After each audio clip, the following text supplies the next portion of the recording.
Okay, what are your questions? Comments? No, Felix, you cannot get to the microphone.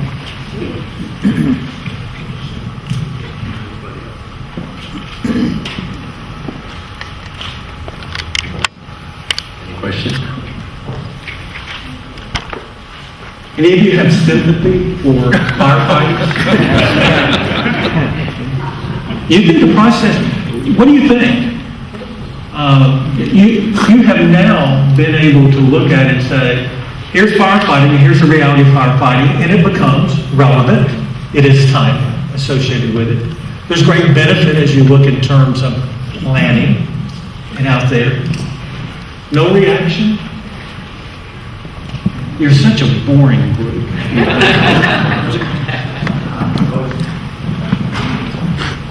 Yeah. I think I saw your slide when you did your plan. So you covered technology architecture, and then it was service architecture, and then it was business architecture. You missed the data architecture. Why is that? That was by design. I didn't want to get distracted into this conversation.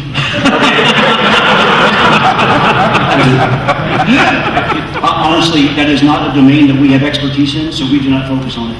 It is absolutely, it's more important than those other ones that are out there combined, and yet not going to touch that.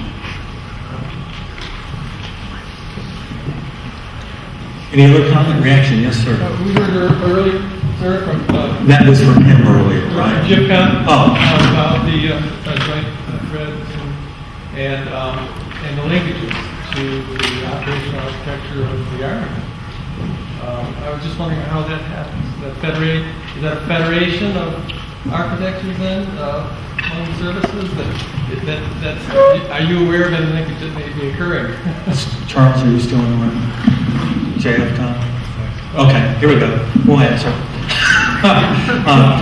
Joint mission threads are a very interesting subject. Each one of the services, as it began to look at it, has its own set of mission threads.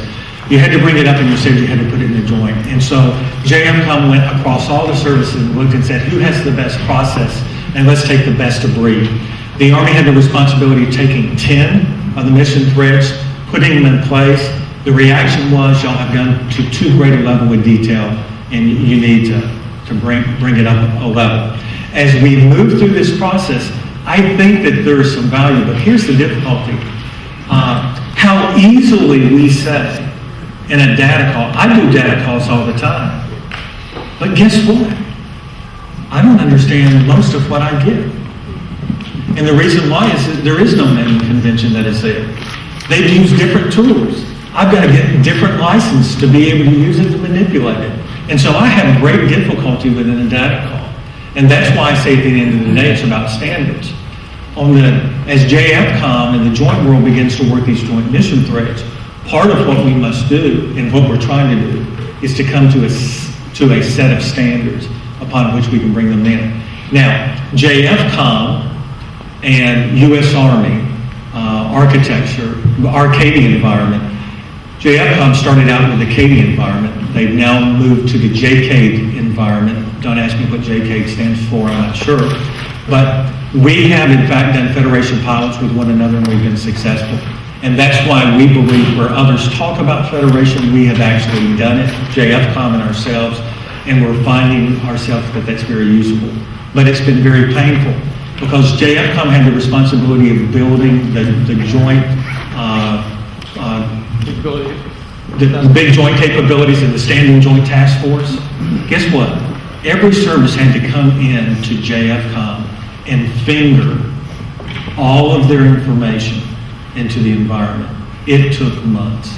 We can't do business like that. And so fundamentally, I say three words all over and over again. Policy, standards, governance. Policy, standards, and governance. And if I could only have one, give me the standards.